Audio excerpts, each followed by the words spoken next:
Hello, I'm Paul Whitkay, founder of the Alliance of Chief Executives. Welcome to the latest of our series of Visionary Leaders Roundtables. Our Visionary Leaders Roundtables are designed to bring leaders in a wide range of various ecosystems together to enable all of us to hear how they see the future unfolding. I believe that leaders are no longer simply operating in their own industries, but are part of ecosystems which are being transformed by different companies, both large ones and transformative, innovative new companies. For example, last year, we brought together leaders in food and agriculture, and their innovations are clearly affecting the future of health and healthcare, and vice versa.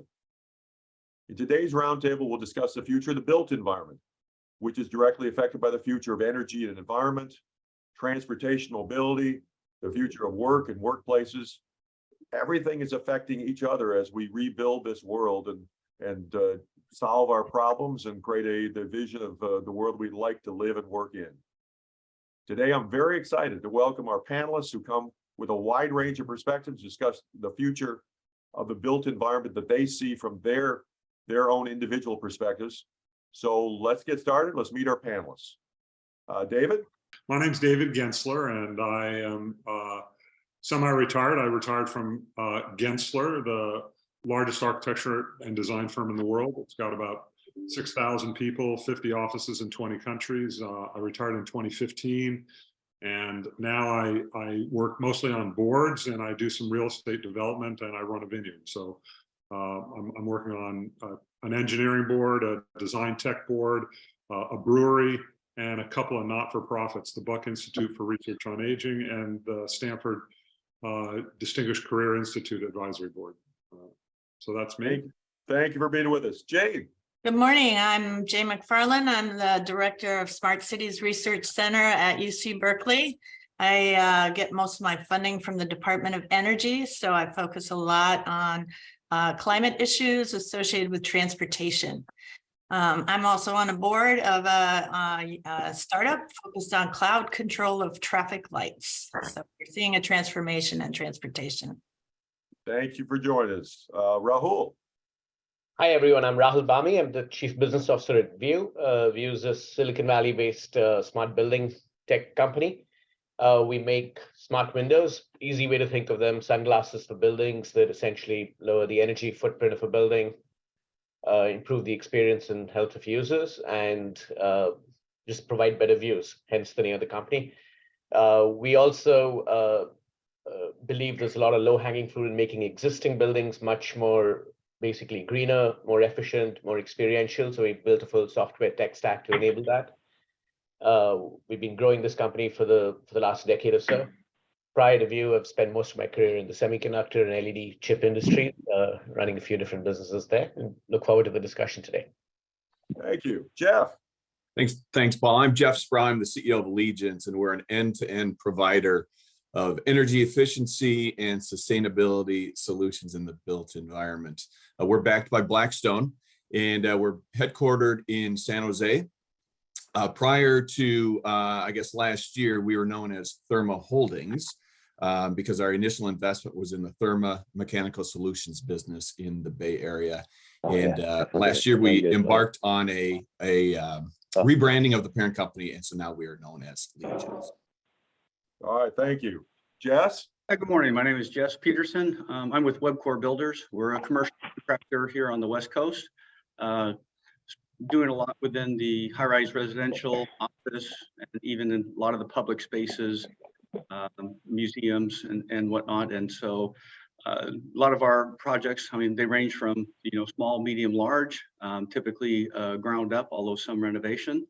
And we continue to look for, expanding into those markets where there are trusted clients and people that we continue to enjoy doing business with. And business has been around about 50 years, and we're going through, have gone through several transitions, as we will be here shortly as well. Thank you. Jessica? Hey everyone, good morning. I'm Jessica Karps. I'm the CEO of Skyline Construction. We are a 100% employee-owned commercial interior construction firm. We have 8 offices in 3 states. Largely right now, our biggest presence is in the state of California, but we also have offices in the greater Seattle and greater Chicago areas. We have about 400 employees right now. Thank you. And Kevin? Hi, Kevin Kujawski. I'm with Menlo Equities. We're a private equity firm based here in Menlo Park. We focus specifically on commercial real estate. We're in 13 markets from Boston through the Sun Belt and up and down the West Coast. We primarily focus as an owner operator of what I'll call the work environment. We own office assets. We own life science space, flex R&D type buildings, some industrial, and are becoming much bigger in the data center space. And we do everything from ground up development to holding for kind of long-term leased assets. So, well, thank you all for joining us. And we're going to start off with, I'm going to ask each of them to just share a very brief vision of what they see the future of the built environment. And I'm going to start off with you, David, because you've seen that even though you're semi-retirement, you continue to have a view of the entire global environment from your experience. So, what do you see for the future of the built environment? Well, I'm going to approach that from 3 different angles. First of all, modern officing. Secondly, demographics, and third, the impact of the pandemic. If you think about where we are in terms of officing, we've gone from kind of cellular hierarchical officing to open plan, open space plan officing to now we're using non-territorial activity-based officing. And we have a whole host of technologies that support remote work and mobile work and video teleconferencing, email with things like Slack, and the changing nature of kind of how we use the office as a tool. Secondly, if you think about demographics, we have the boomers, Gen Xers, millennials, and Gen Zers all in the workplace at the same time. But what you're seeing now is the boomers are aging out. We're starting to retire, and that big wave that's hitting the beach is matched by a new swell that is on the horizon. But you have this discontinuity as the baby boomers retire, and that was accelerated by the pandemic. So what we're seeing a lot of the war for talent, the impact of the war for talent on the office space. The pandemic really changed everything, and it probably accelerated by a decade or two the adoption of technologies to support remote work. What we saw prior to the pandemic was about a 5% effective remote work level, and that went closer to 50% during the pandemic. There's many jobs that can be done remotely, and we've discovered that they can be done quite effectively remotely. But there's many jobs that can't be done remotely. You need to be in a factory floor if you're going to build stuff. You need to be in a restaurant if you're going to serve food. You can't do everything remotely. So what we're seeing is really a changing, the new paradigm is a changing expectation about work-life balance in the office, particularly with the millennials and Gen Zers who have now a new paradigm for how they can work, and they have different expectations.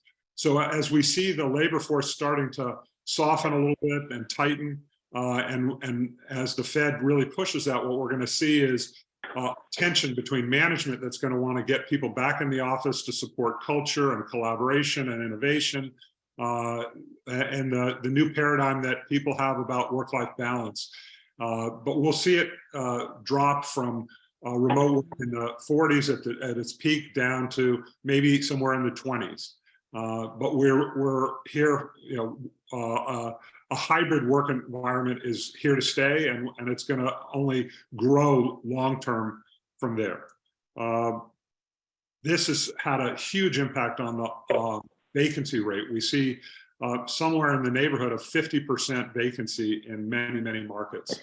San Francisco is one that is an extreme because many people in the tech industry work better, do focused work, which is one of the things that is best done remotely. So San Francisco has an extreme situation, but the office the overbuilt office market is going to take maybe up to a decade to really start to normalize, and that'll happen through use conversions and a variety of strategies around officing. There are a few pockets of hot office markets, but for general officing, it's a really difficult situation right now. Thank you very much. Got us going. Jane, you've got a very different perspective on the world. What do you see? Coming at it from the transportation side. So first of all, it's estimated that 70% of the world's population is going to be living in cities in 2050. So we're having an urbanization trend. I think what we're going to see is an increase in bicycle usage, and to echo David's point, the pandemic has totally changed things. They say that 1 in 10 American adults reported riding a bike for the first time because of the pandemic, which is truly a silver lining to a horrible gray cloud. So expect to see more protected bike lanes and larger networks of protected bike lanes. Interesting developments in the Netherlands, for example, solar covered bike lanes that provide lighted paths and charging stations. So addressing some of the safety concerns for bicycling, for example. We're going to see new road designs. Bike lanes in some cities in the Bay Area, for example, are leaving the roads and joining sidewalks. So we're getting a mix of to improve safety for the bicyclists. We're going to see no vehicle zones in cities to encourage walking and improve health and safety. So cities are going to start to change a little bit. Lower VMT with localized agriculture development. In Santa Clara, they're building a mixed income housing development with an on-site farm. So that's leading us past this 15-minute city concept to down the elevator city, which is really an interesting change in thinking. We're going to start thinking about net zero neighborhoods, lakes with floating solar farms on them. But to really make a difference, we really need to rethink the miles that we drive.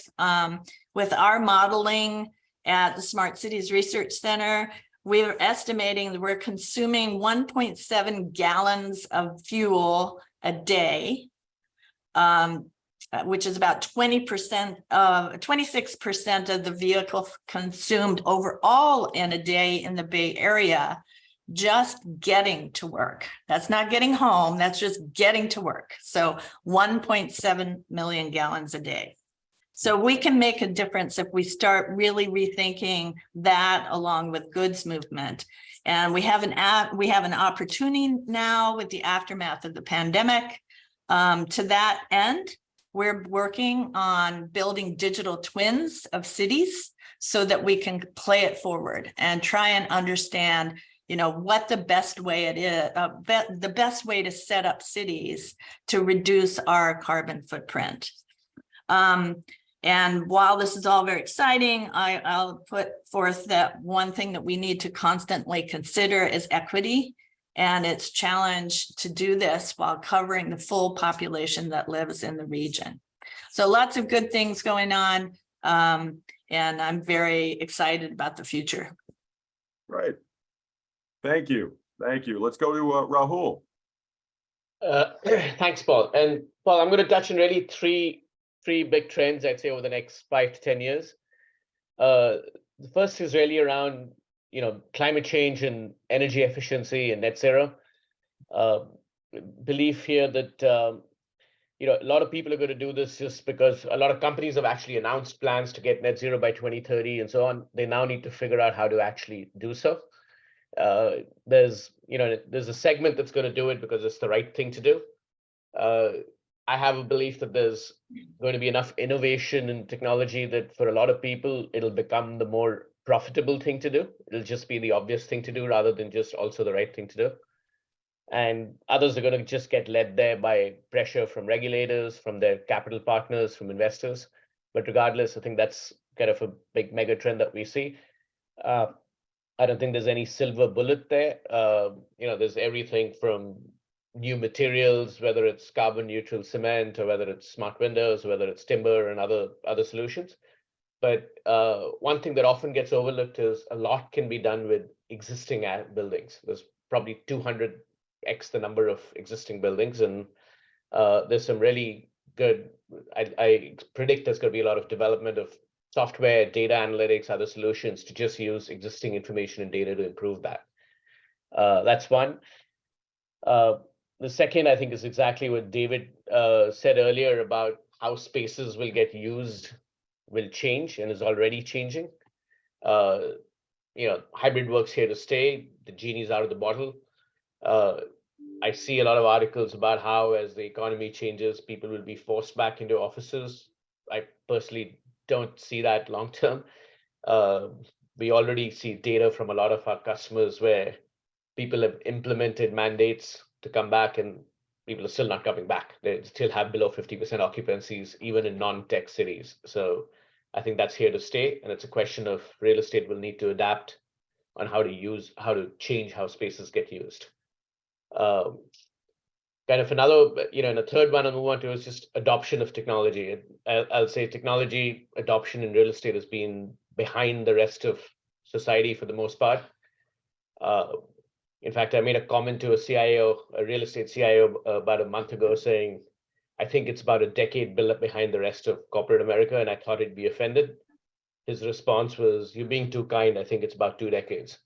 But broadly, I think the world's going to change, and real estate owners will just have to adapt if they'll have to get efficient and smarter if they want to thrive, whether it's because of coming write-downs in their real estate values or just a need for profitability. And I think there are some unique technology factors coming together that'll enable them to do that over the next 5 years. And that's there's some really interesting work already going on where we're part of this, where we're actually being able to pull information out of legacy systems and buildings and get it into the cloud, and that's leading to 15 to 20% energy reductions in existing assets, better experiential environments, kind of smarter buildings. And to Jane's point, as you proliferate that, smarter cities already use the machine learning and so on to make assets more secure. So there's a lot of development happening in that area, and I think that you'll start seeing mass adoption hopefully in the next 3 to 5 years. Thank you very much. Jeff, what's your perspective? You're going full force into this area of transforming buildings. Yeah, you bet, Paul, and really similar comments to Rahul. We see a trend, or I would suggest an obligation, to decarbonize and electrify buildings. And it's really in the interests of emissions reduction. Buildings themselves account for 40% of all carbon emissions. They're tremendous consumers of energy, specifically HVAC and lighting and things like that. And I think, just like Rahul mentioned, corporations and people and society is realizing we need to do something about that, and some have set goals, and we're sort of transitioning from talk to do. And so it's absolutely critical that we start focusing on the doing, because we're absolutely behind schedule. You could argue, for decades or whatever, but we do know we're behind schedule. Great stuff. Great point is there are proven technologies already that exist, whether it's in more efficient equipment or smarter sensors and IoT devices, or routines and schemes to make these buildings run better. Energy efficiency doesn't require running your business, turning things off when you don't need it is a pretty simple concept, right? But it's rarely done. Just think about your own house, let alone commercial buildings or data centers or hospitals or K-12 schools or whatnot. So having better energy efficiency schemes is now become top of mind.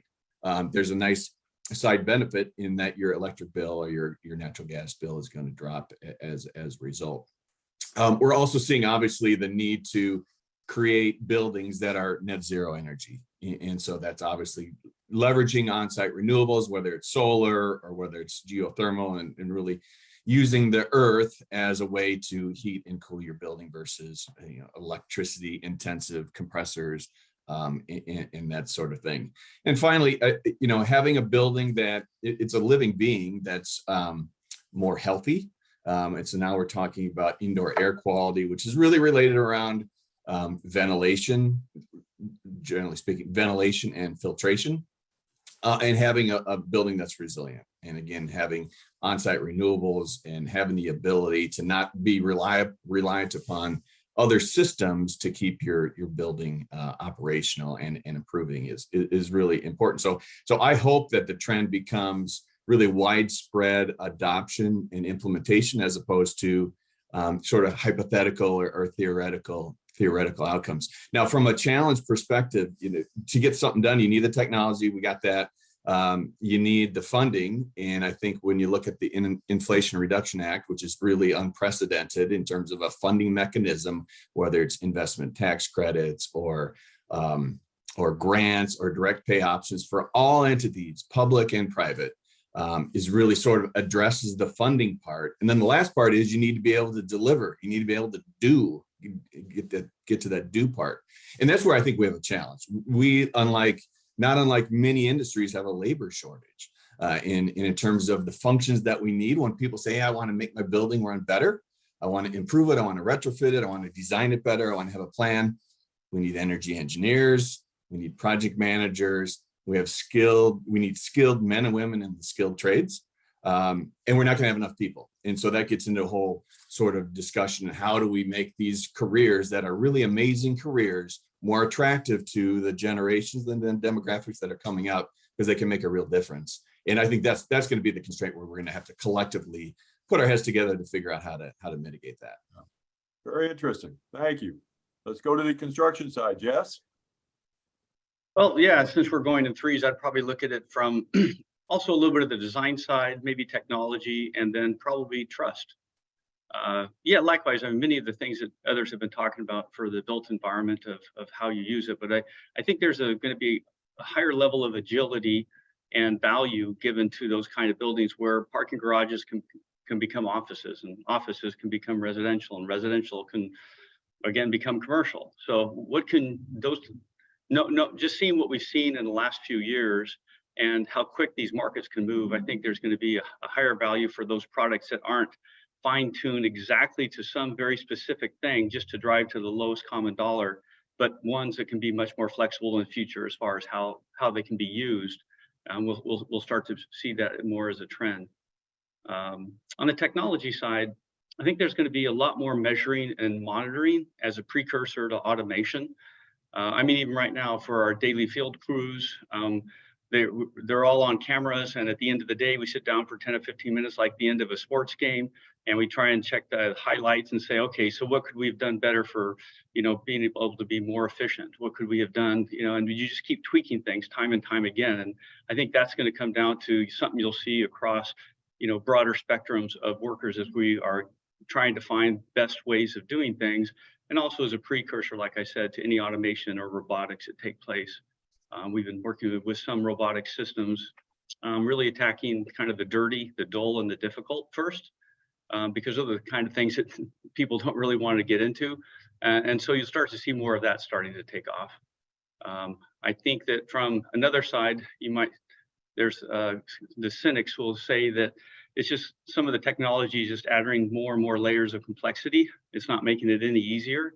And especially when the regulators are able to start using it and they can see how much they can have, then they keep asking for more and more. So it's not always going to make it better. There's going to be difficult bumps along the road as well. But for us, one of the things that we see, highly deficient is really around the area of trust. The clients that hire us look for that certainty of cost or the certainty of schedule.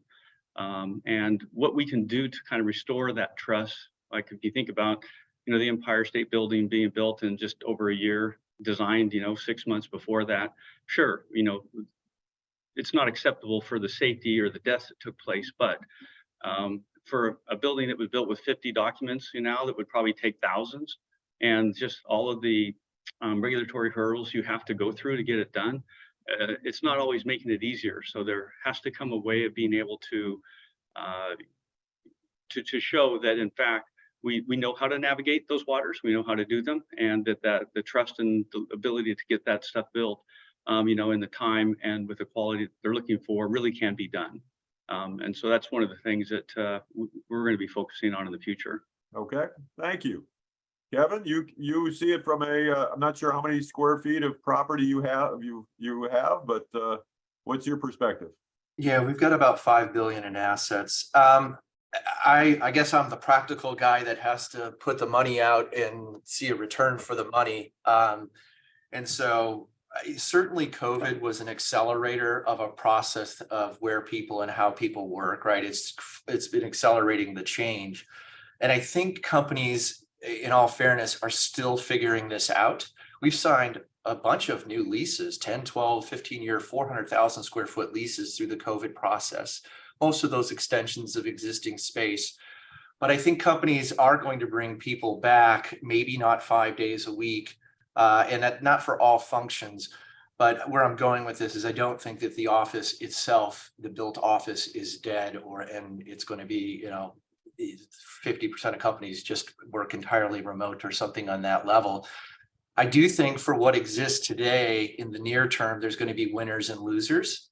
You're going to have newer, amenity rich, carbon neutral, multi mixed use type projects that are close to transit, whether that's suburban or urban.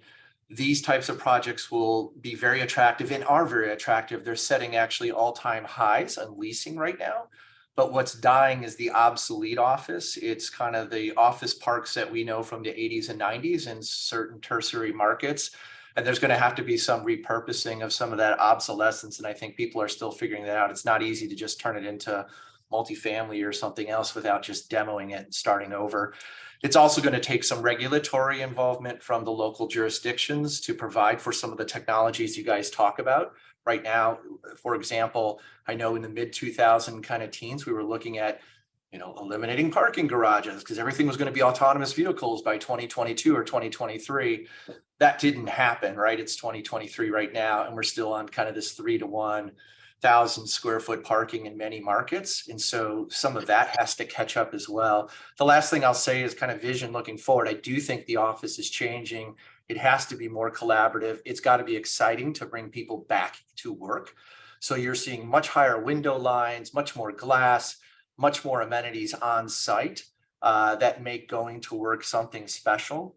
And then separately, and I mentioned this when I was speaking to the group earlier, the digitization of the economy and the mixture of technology with certain life sciences aspects is really, from an investor appetite standpoint, pushing a lot of money into the development of data centers, which is going to be necessary to employ many of these technologies as well as the cloud and so forth. And then lastly, we're seeing still a significant demand in the cluster markets, being like Boston, South San Francisco, San Diego, of life sciences space. And we don't see that trend slowing down anytime soon. So, all right, thank you. And for cleanup here, Jessica, you get to see things from the inside of these buildings. So what's happening? What do you foresee for the future from your perspective?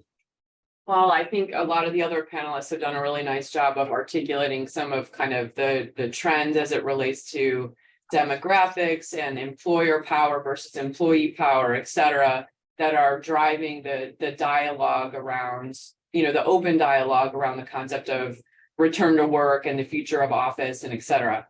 And one of the things that I've started to consider is maybe that dialogue about, are people going to be in the office, yes or no, and how is the office going to be utilized, yes or no, is actually maybe kind of a mask for a bigger societal conversation that's happening in the background, particularly I think in the United States, which is, how does people's identity relate to their profession and how much they work? And that's something that's very different, I think, in the United States than in other places. And the pandemic and all of the changes that the other panelists have noticed have really made us confront that aspect of our culture and how Americans see themselves. And that dialogue, I think, is just starting to play out a little bit in the broader ethos. You're seeing conversations about the concept of workaholism as an addiction and how much people work and how much of their identity is placed in work. But I think that dialogue is really more broadly playing out in society is, are we going back to the office or not, right? And I think that there's really an underlying question that everyone is asking themselves that really remains to see how it plays out. How much of a grasp does the concept of your identity being separate from how much you work take hold in a different way in the US? So I just put that out there as something I think that's driving these trends that doesn't get talked a lot about openly, but I certainly think is there and is important to acknowledge. The other thing that I consider when I think about the future of technology as it relates to the industry is, we hear a lot about the concept of automation and how can we use technology to run buildings more efficiently and in a more energy efficient way, et cetera, and how can we build more efficiently? One of the things that I consider is the impact of machine learning and AI on the industry and what's that going to be, right? Which starts me thinking about, and I would urge everybody in the industry to start considering, what are the proprietary data sets that exist in the industry, right? Who owns that data? How do they get it? And then where is the value add with that data occurring?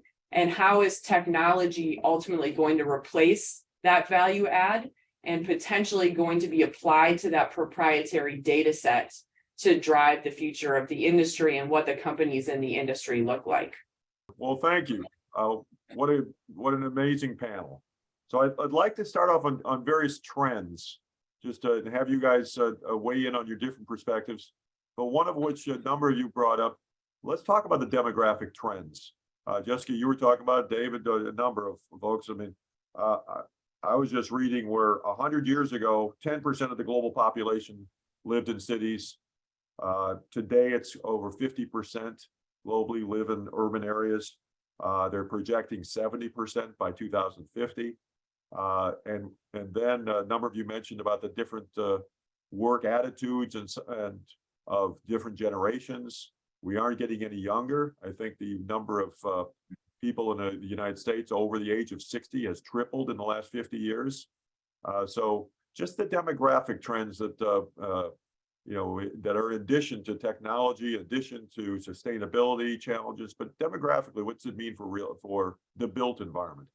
I think there's been an interesting phenomenon with the pandemic as people, and I'm particularly focused on kind of the younger generations, have actually migrated out of the cities. And I think there's a long-term trend of urbanization that people assume is going to just continue, and we're going to get to 70%. But the technologies that have enabled remote working are enabling a whole generation to live outside the cities for lifestyle reasons, for cost reasons.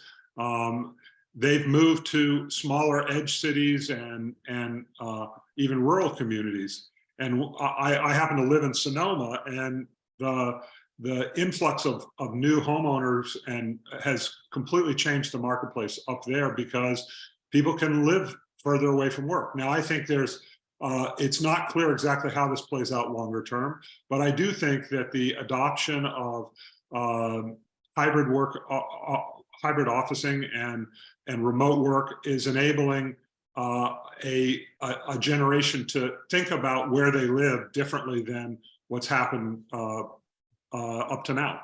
Who else? I'll jump in. So one of the things I mentioned is let's rethink why we're driving where we're driving in our single occupancy vehicles every day. And as you said, David, people are moving out. I'm talking to you from a small town in Oregon on the beach. So I split my time by taking a flight down to Berkeley. Which is not a good footprint in airplanes, but that's another topic. But what I did react to is a comment that Kevin made. I don't want to bulldoze the office parks. I want people to work in office parks and not drive into downtown San Francisco. I got kind of laughed off a panel once saying, oh my God, office parks are dead. But you know, there is a social aspect of working that's important, and you can't work. I work remote a lot, but you do need that exposure to your workmates and people who are working in the same space you are. So I want those office parks to thrive so that people can live and work and live and work in the same space and find their doctor in the same space. We need 15-minute, 20-minute cities. We don't need to have the kind of thing that's happening in Houston where they're building extra lanes from the burbs into the downtown. And that is not good for our health and climate future. Jane, I have a question for you. Globally, have you seen some model cities or very interesting experiments? I'm thinking we visited Amsterdam last year. I'm just wondering, have you seen any cities that are seen to be on the right path? Or interesting experiments? In different aspects, right? So I had a team in the Netherlands, and the parking lots are full of bicycles, not cars. And you see full families out on bicycles with their rain macs on and their boots in the rain.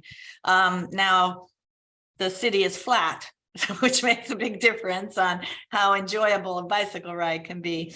But what's really interesting, and I don't know what the outcome will be, in Saudi, they're building model cities with, autonomous vehicles and new building designs. And so in, Dubai and Saudi and in that area of the world, they're starting greenfield cities. And so it'll be interesting to see how it pans out. I think the e-bike revolution is also impacting the ability of bikes to be used in hilly environments like San Francisco. You see a lot of bikers, and it's enabled a lot by the e-bike kind of technology. Right. And that's why now the charging infrastructure comes into play. My program manager at DOE picked up a scooter and got halfway up the hill in Berkeley and the scooter died. So that adds the new challenge of charging. Back to demographics. Any other observations or insights on the, dramatic shifts in demographics, whether it's the work preferences of the younger generations, whether they want it, I see a real disparity between, younger people want to be together in the office and socialize and have that in urban areas, but they also want to live where they want to live and not have to have a day-to-day commute. So I'm not quite sure how that plays out. And I think several people talked about the aging demographics. And and Jeff, you mentioned the challenge of getting talent shortage. Jessica, what's your perspective? Well, Paul, I'll jump on the concept of demographics and that kind of social contract as it relates to work that I was talking about, right? I think what we're going to see is that, as David pointed out, I do think that employers are going to get more power, right? I think that you're going to see more people come back to the office as a result of that shifting power dynamic. But I also think that you're going to see a change in what people are willing to accept from that dynamic in terms of commuting 90 minutes into an urban center, right? Which would suggest that you're going to see a movement in as Jane pointed out, this would be beneficial on multiple fronts, not just for the employee, but also for the broader kind of climate economy, right? Is a shift away from people living far away and doing a 90-minute commute towards maybe living in what would be considered more secondary and tertiary markets, right? Because they're no longer willing to do that commute. The other thing that I think is worth acknowledging in this discussion, and it depends where your home base is and where the majority of your business is that this concept of return to work is playing out very differently across different geographies.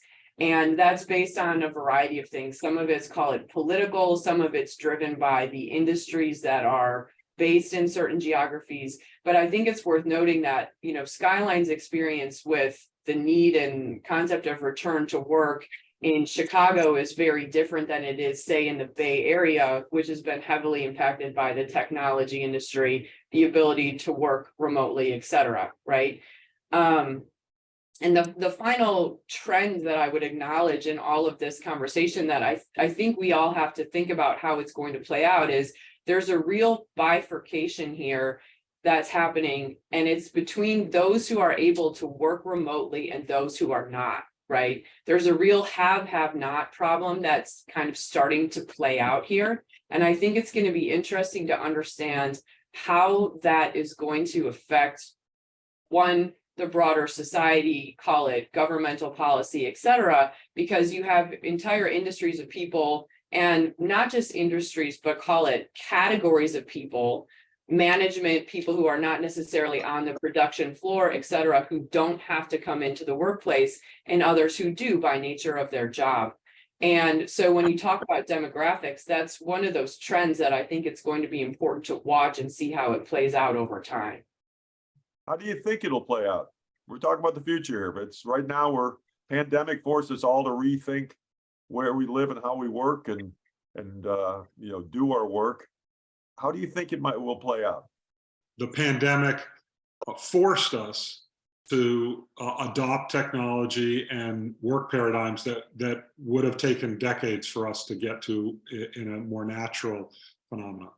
And now we're dealing with a generation that has a paradigm that says it's possible for me to work at home. It's possible for me to be in a remote place. It's possible for me to spend more time with my family. Also missing the collaboration and the learning that comes from being with my coworkers, and place matters. And so there's a tension that we haven't resolved. But I think what's going to happen is we've gone from this kind of 5% worth of remote work to, let's say, 40 or 50% of remote work. And we're now moving back to a more stable kind of middle ground somewhere in the 20s or 30s. And I don't think we know where it's going, but we know that it will end up in a hybrid work environment for many people, those who can do it. And we're going to learn what the role of the office is as a destination, as a tool to build culture, as a tool to foster collaboration and innovation and communication and relationships between individuals in a company and the company and the individual. So all these things are being kind of evolving into a new work paradigm that's different from what pre-pandemic work environment was. I was just going to say, I agree with what David's saying, but I think we have to be careful. This is not a binary in the office, out of the office. I think it's going to be a spectrum across industries and geographies. And then to Jane's point on those office parks, you know, I raised the point that a lot of this stuff is obsolete. It's not obsolete from a location. And what you're seeing is kind of more of a hub and spoke. I think you're seeing these hubs start to form. I mean, when I think of a market like Phoenix, you have downtown Phoenix, which has been the business center, you know, historically, but now you have a lot happening around the university in Tempe, you have North Scottsdale, you have these little submarkets that are building. The problem with the existing product is when you have 8-foot lay-in ceilings and low window lines and stuff, it's not an attractive place for people to go and work. And so economically, you've got to have scale. So you've got to have enough of these places where it makes sense that you can lease enough space and get people coming in and out and actually build an economic hub. But secondly, you know, it's got to be an attractive place to go work. And sorting that out and making that pencil right now is not easy for some of this space. As Jane was kind of going like, we need these spaces. I want these spaces. I keep thinking about the broker listings I get literally every day on Class B office space that people are just trying to dump right now. It's kind of the retail of 5 or 10 years ago, the old closed-in mall, and will be. I mean, there's a lot of this product. Office is a very big asset class in the country, next to multifamily. Hey, Paul, I might offer some because it's a mini cosm within our company. We self-perform in the concrete drywall as well as finished carpentry side. So we got about anywhere from 700 to 1,000 hourly workers, but we also have about the same amount, 750 salaried.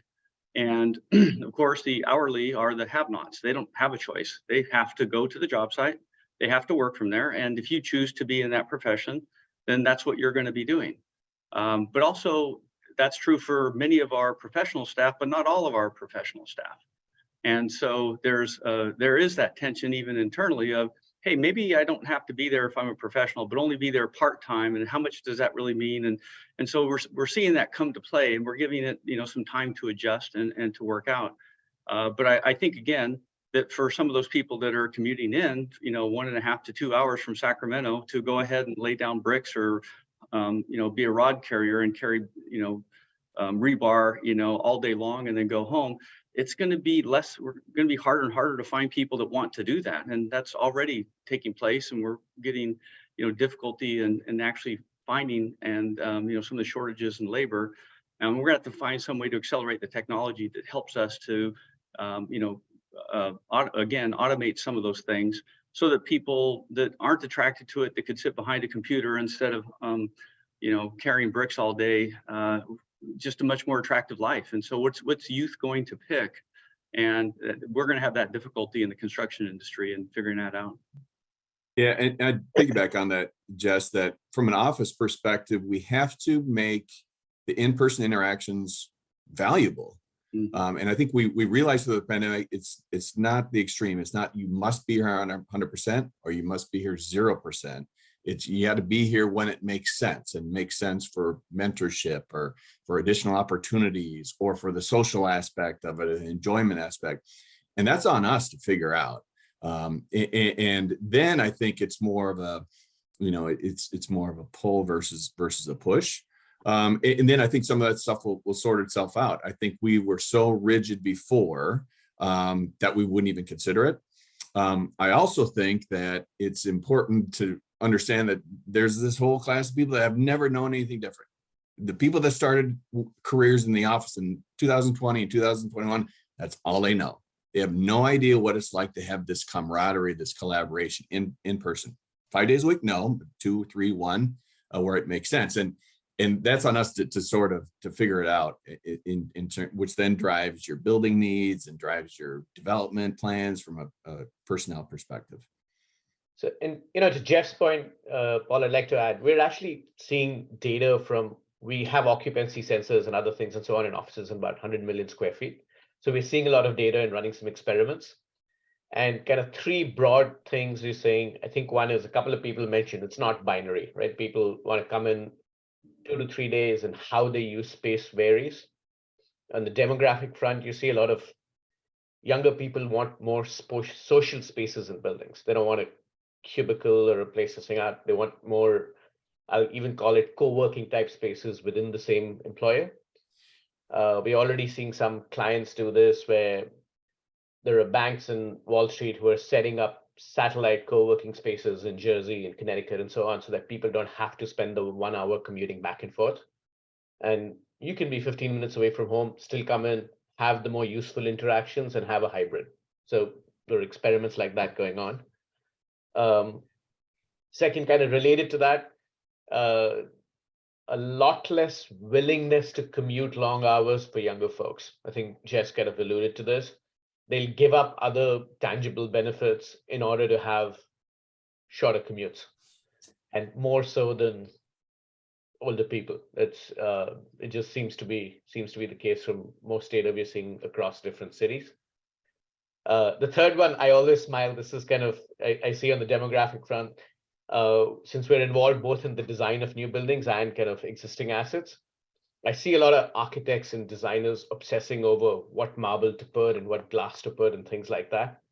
And the people who actually use the space don't give a crap. They're looking at it and saying, is my cell signal good? Is there better Wi-Fi here? They're looking at more tech-enabled features. And I see this disconnect in people who are designing buildings and how they've designed it for the last couple of decades versus users who are actually expecting something different. And they're expecting a lot more tech-enabled environments, a lot more kind of personalization and so on. And kind of the way I think about this is what happened with our phones. Our phones are pretty, they're interactive, they respond to us, they're customized to us.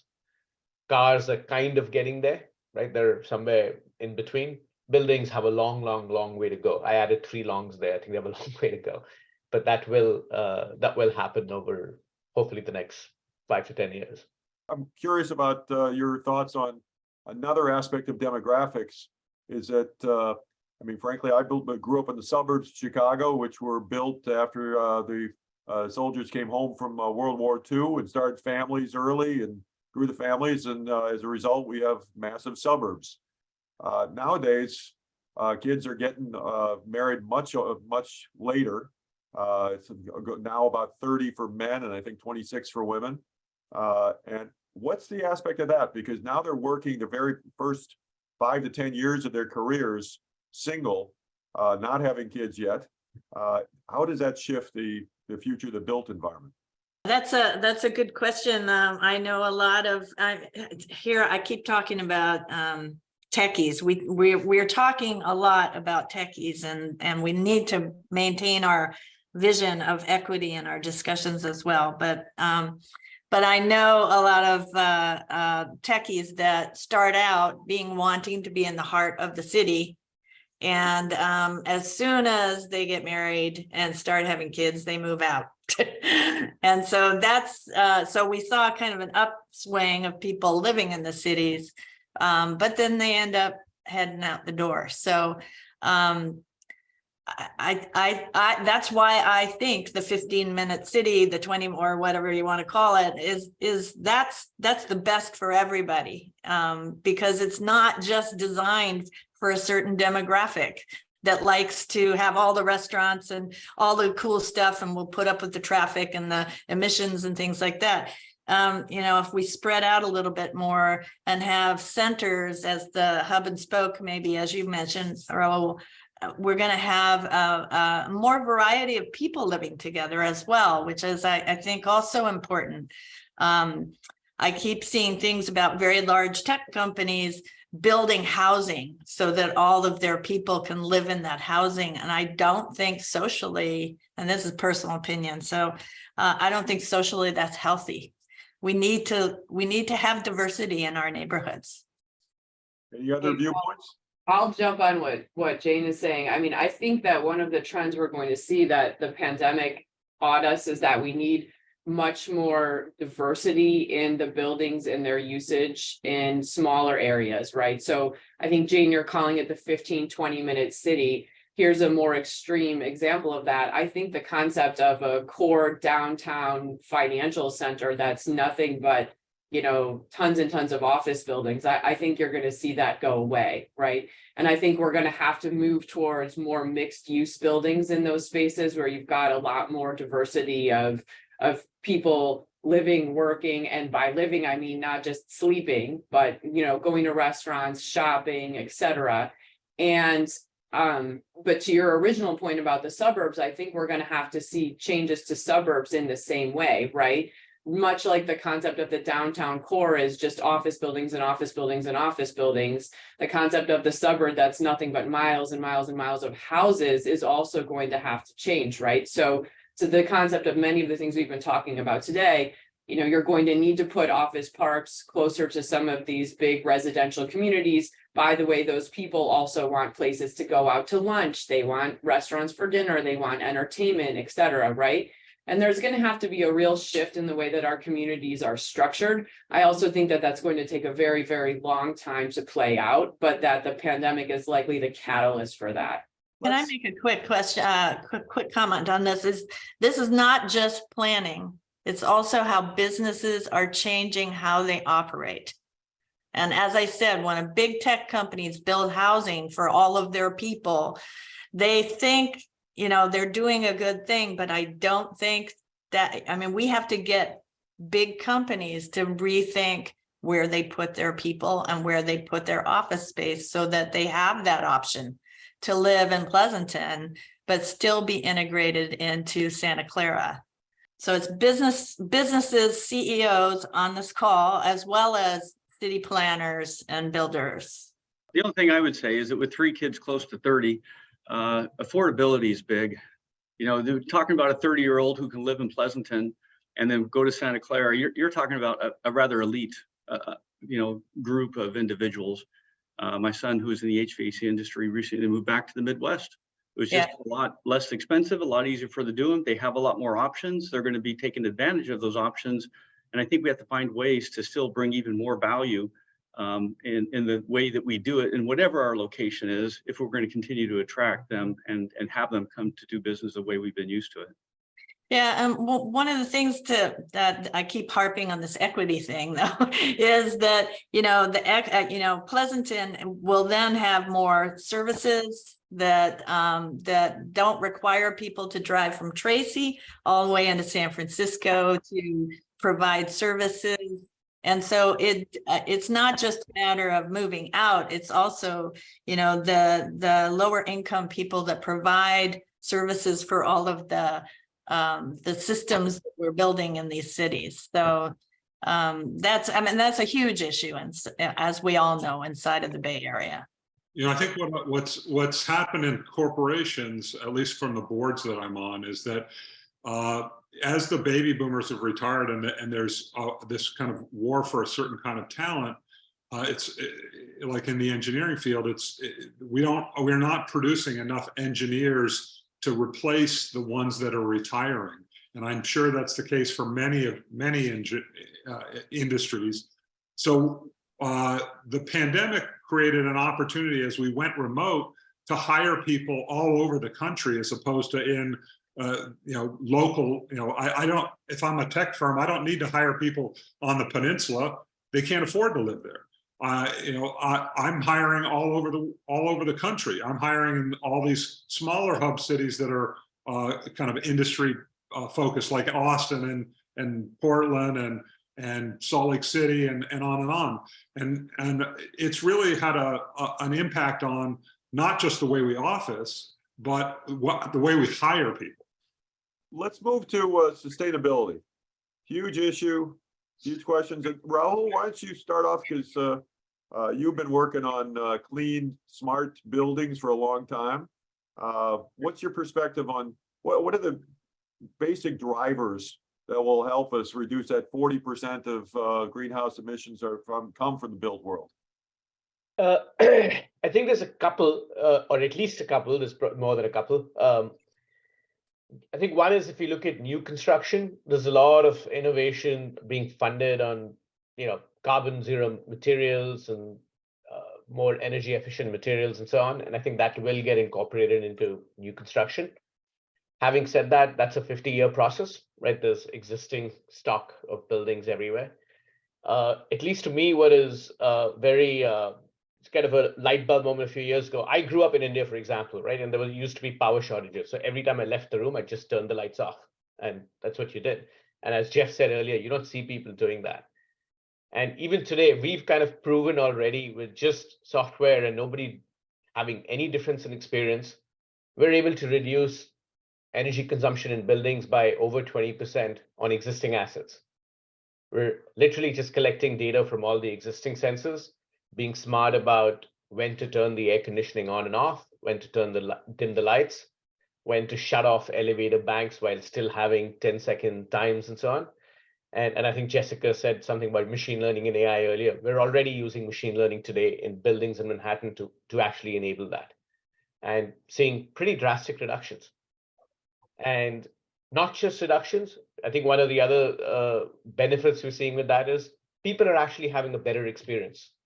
We're actually telling users, here's what your air quality is, if you want to know, how you can book tools and so on. And the reason I bring that up, I think one of the critical aspects of actually getting mass adoption is a lot of times some of the sustainability solutions are framed as you need to give up something, either comfort or aesthetics or something else. If you can combine the two, where people's experience gets better and you get a reduction, you get an improvement in sustainability, that's kind of the holy grail, right? And I think we're seeing innovations that enable that. So there's a lot of different solutions being implemented that are already there today. They're not even in the future. Well, and to piggyback on that, Rahul, first of all, I completely agree with you. And from a new construction perspective, it used to be the paradigm was, well, I can't design and build a really efficient building. It costs too much. It'll never pencil out. Well, that's no longer true. Yeah. You can absolutely design and construct a really efficient building. You might move some dollars around. You might put more dollars to the building envelope. Obviously, I'm telling you what you already know from a windows perspective or roof or whatnot, but it's absolutely doable. So it's all about, to me, it's all about conviction. And like you said, in the existing building footprint, which is the vast majority, there's so many low cost and no cost improvements that can just be made behaviorally that can get us a great head start. And then it does sort of snowball. And I think to stereotype demographics, the younger folks want that. And they want, all things being equal, they want to be in a building that's sustainable, that's efficient. And that's a tiebreaker. And Jeff, to your point, it's not even the right thing for people like Kevin who write checks. There's a lot of data now. MIT actually there's an MIT Center for Real Estate which put out a great study around those buildings actually have higher returns. They're actually getting premium rents. They're getting better IRRs. We hear this from our clients all the time. I've spent the last 7 years of my life, I'd say early on, convincing people that users wanted those buildings.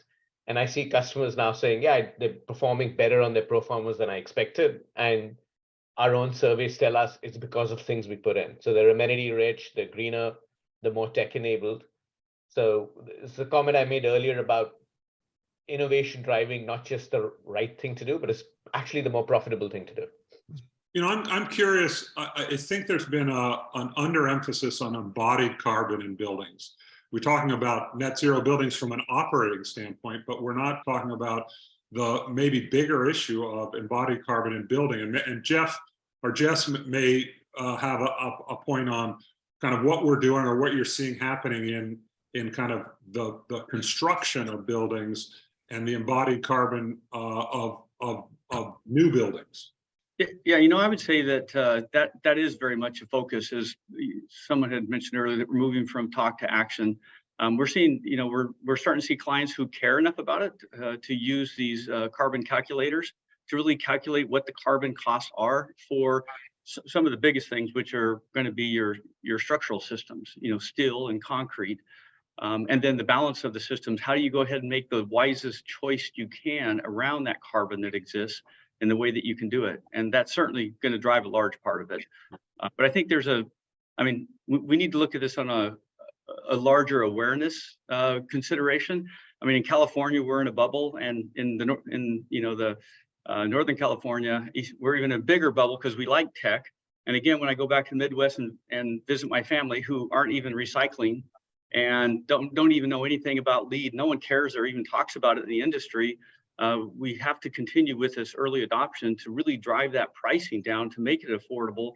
And like Raul said, if it's not affordable, make it profitable in some way, because that's the only way you're going to get those drivers to be adopted, you know, outside of those areas or these bubble areas that have a large interest in it, or it means something to them. Jane, You look at it from a macro level. What's rather than just individual buildings, but what will drive sustainable cities, buildings, and the living? What are the primary drivers in your estimation? I hate to put this all on the shoulders of planners, but city planners have to start understanding how all this interaction between the built environment and the transportation systems and the goods movement all come together. And you know, transportation is has been unloved by the tech industry for a very long time. It's probably someone else mentioned that about buildings. And it's going through a transformation. And I'll put in a plug again for what we're doing is we're trying to do regional modeling so that we can build digital twins that allow planners to think about, if I put housing over here, what does that mean from a transportation footprint? If big tech companies put housing next to the transit centers, what does that mean? So we want to be able to play it forward and use all the data that we have about the emissions and importantly enough, as I said earlier, is the safety and health of the people who live in the cities.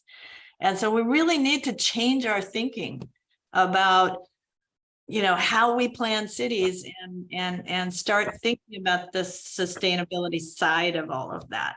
Those buildings that are big buildings attract a whole lot of people in single occupancy vehicles. If you don't put the transit systems around them, then you are going to end up with 14,000 people going to one spot, and those 14,000 people can't afford to live there, so they're living way out in Tracy and all these other places, and you end up with this unintended consequence of what seemed like an amazing, lovely, cooperative, wonderful place to work.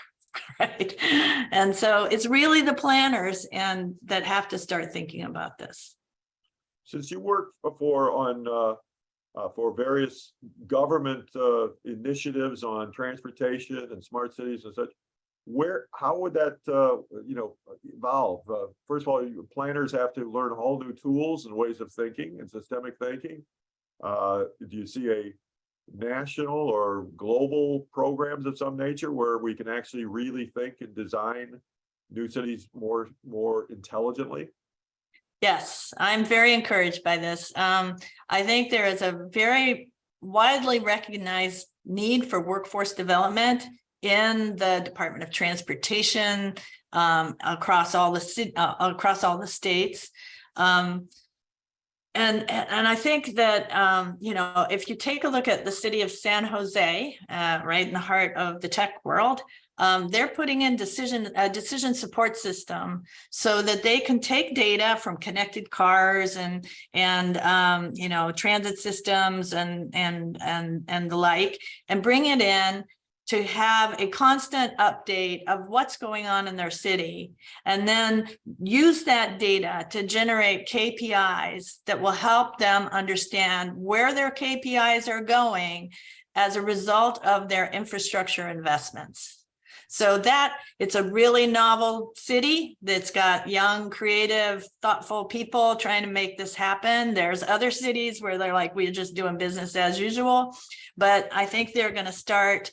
This is all going to start to happen. And that's why I keep talking about this digital twin concept. Transportation interacting with built environment, interacting with, business and, goods movement and the like is really complex. So we have to use the data and our modeling systems to help us play it forward before we end up with unintended consequences, which is what we often do.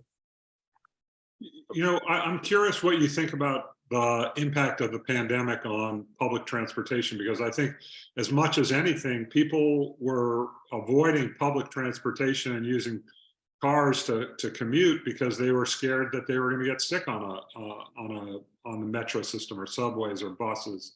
And I think we're struggling to figure out how to make public transportation economically viable. It's a real conundrum.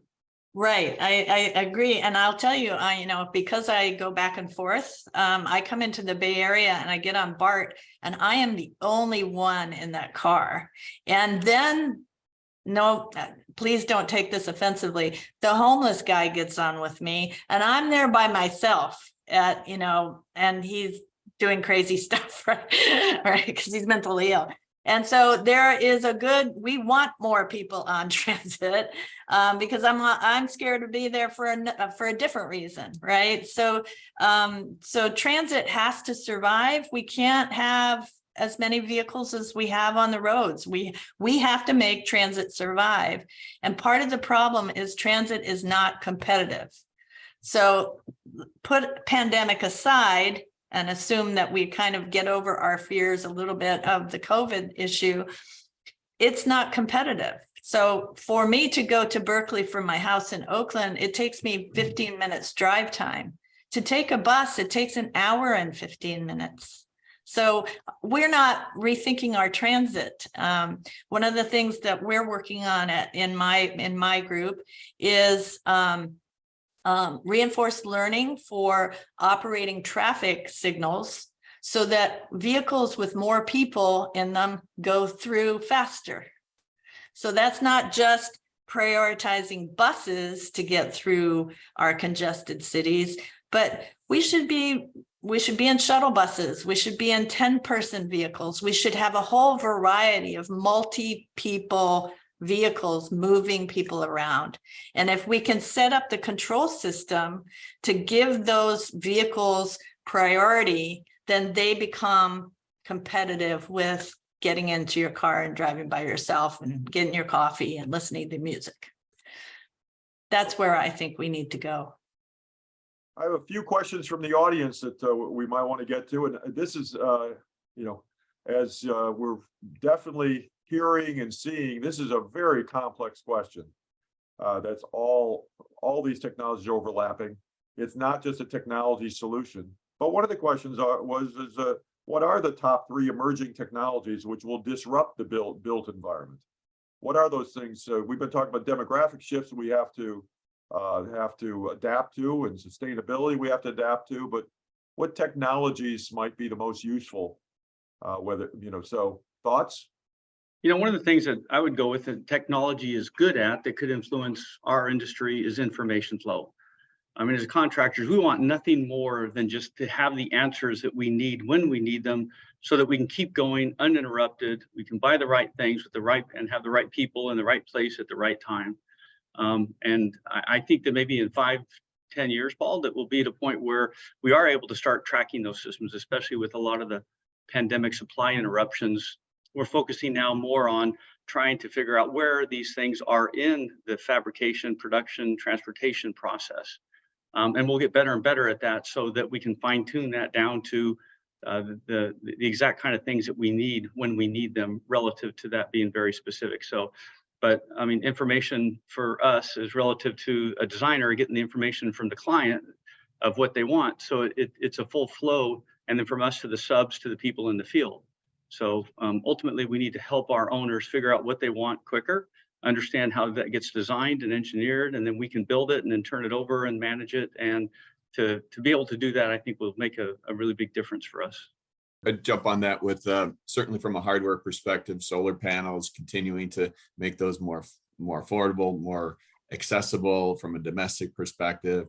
And then you can't ignore getting the storage impact of it. So getting batteries to be accessible, not horrible to manufacture from a environmental perspective, because I think we're going to quickly outstrip the supply chain capabilities to provide those. And it's a game changer in terms of being able to run your building more efficiently. Paul, I'll maybe second what Jess said, and I think you were focused on kind of the construction of the asset of the building. If I look even at the operating side of it, information flow today, the majority of data in buildings is underutilized and it's very siloed. And a lot of this is both because of technical reasons, but business incentives. People have an incentive to not share information if you're a supplier. And my prediction is at least over the next 5 to 7 years, there are going to be 1 or 2 platforms that come out, which are open. And when I say open, they're like in the rest of the world, API-based, modular, scalable, have full twins for buildings, actually enable very easy data flow, and there's monetary methods for information exchange. We are trying to candidly build one ourselves. There'll be others who do the same, and I hope everyone's successful at doing it. But there is so much unused opportunity today from the information that already exists. It's almost criminal. So I think that's going to change quite a bit. The second one, I think Jessica kind of alluded to this. We're at the first baby step of how machine learning can be used in buildings to drive real value out of it. And even in the last 6 months, I'll give you examples. You read a lot of articles on ChatGPT and so on today. We're already doing this to make buildings more cyber secure. So we have customers doing this today. If something gets plugged in unauthorized, we scan it, we detect a signature, and we can tell you 1, it was unauthorized, and 2, most likely what it is. Our accuracy was about 70% on that a year ago. It's at about 97% today. It'll get to, it'll never get to 100, but it'll get much closer to 100 very quickly. We're doing that for energy savings. We're doing that for other applications, and that's going to just proliferate in 100 different ways across buildings. One of the things that's really important, it's an overlay on all of this, is, and for any of these technologies to work, is access to energy, efficient energy and power. And that is changing where stuff is getting located very quickly right now. We're trying to work on a project for entitlement in Santa Clara right now. And the requirements for the number of power charging stations for a car, well, we'd have to build a substation on our site, and we'd be in a queue with the data center competition in the city. So that's impacting whether we want to move forward with things. And I can tell you, in particular, all these cloud or these low latency, if you're going to have sensors and information's moving quickly, you're going to have a data infrastructure that runs on energy that's proximate to where data is being captured, transferred, processed, and sent back out. Right now, if you look at like the data center markets in the US, where most of the cloud is, it's Northern Virginia. It is by far and away the largest market in the world.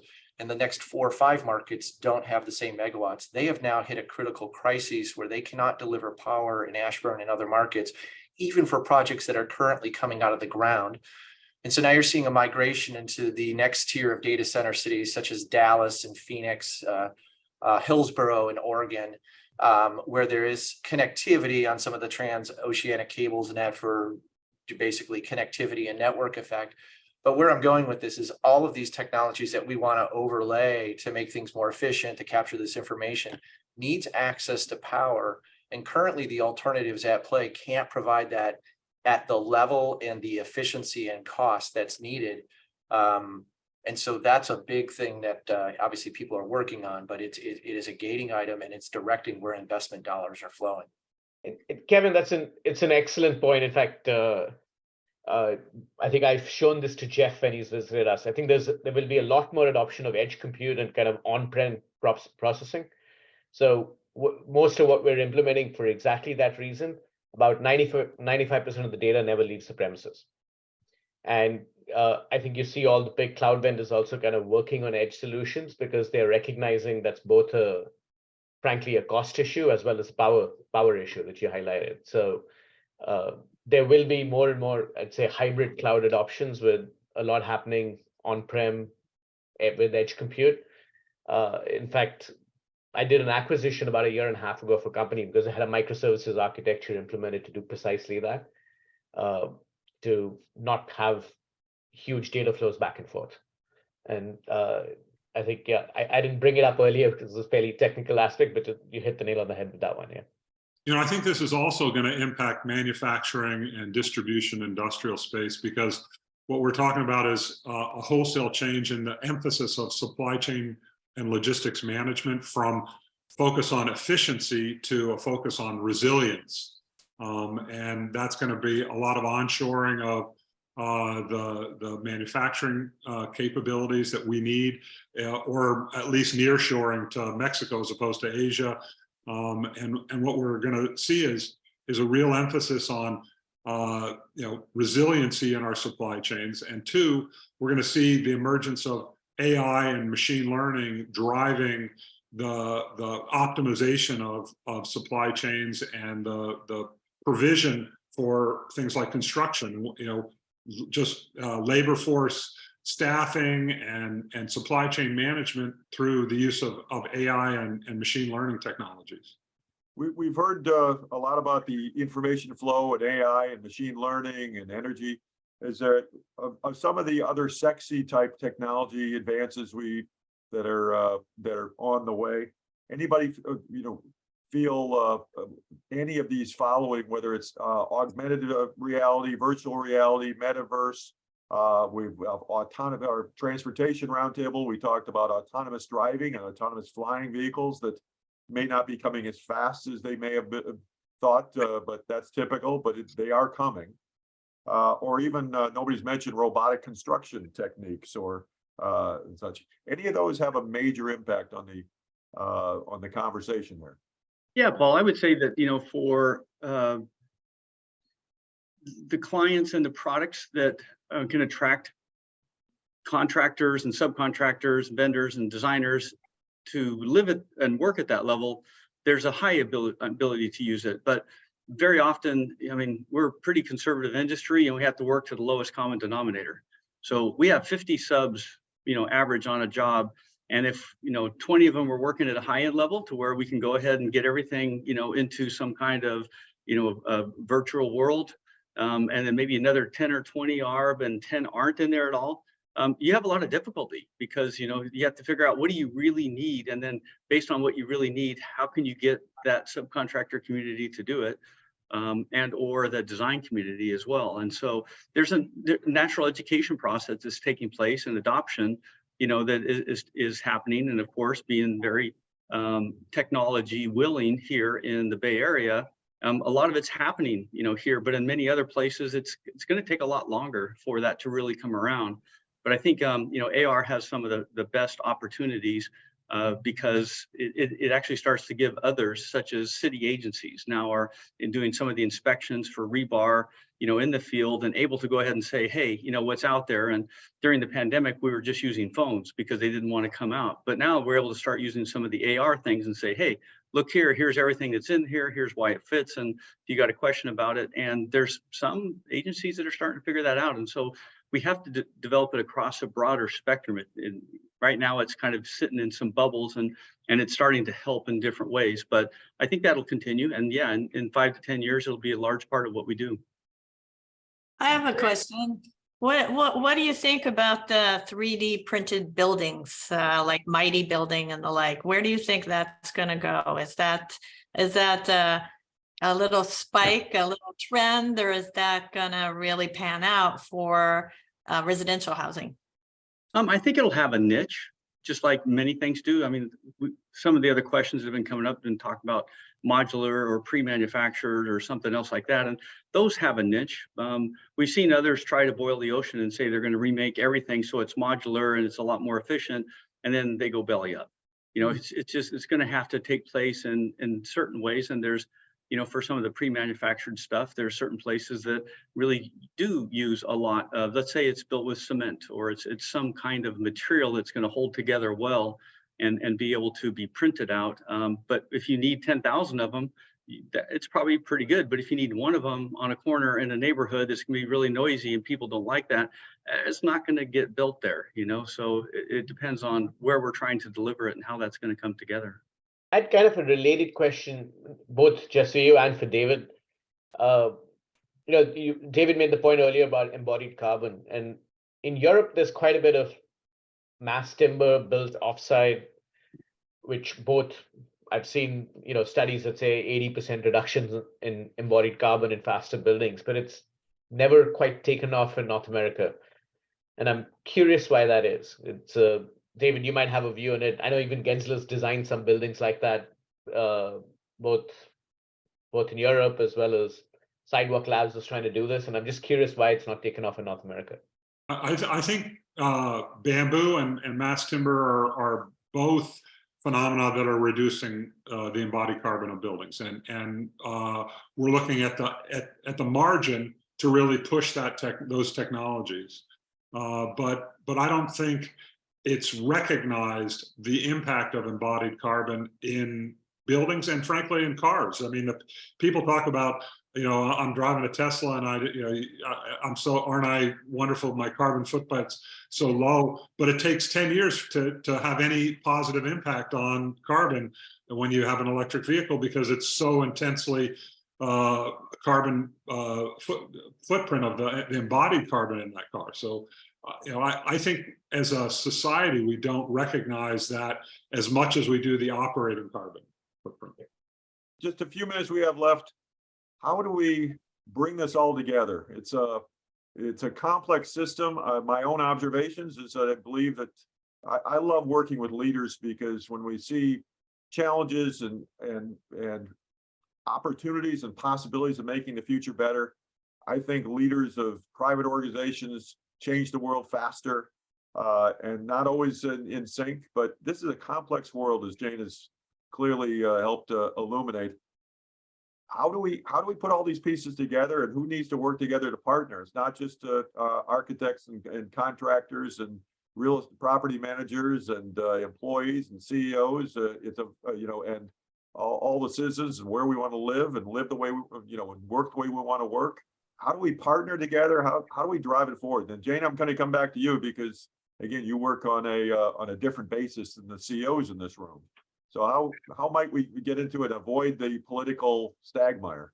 So yeah, I mean, there's the top-down thinking that always has to be done to allow all the bottom-up kind of development to happen so that we don't have the unintended consequences. And so, you know, that's why it's important that we're doing the research to say, AI and ML is the hot, sexy topic right now, but it doesn't do the thinking for you. Thinking is always still required. And we keep thinking the technology is going to correct these things. And one of the reasons why the autonomous vehicle is not out there is because we thought that AI could solve the complex task of driving, which is hard. It's just plain hard. And so, understanding the system as a whole and understanding the interactions between all these different the planners, the operations, cities, the Department of Transportation, the CEOs making decisions about where their people are working and when they're working there.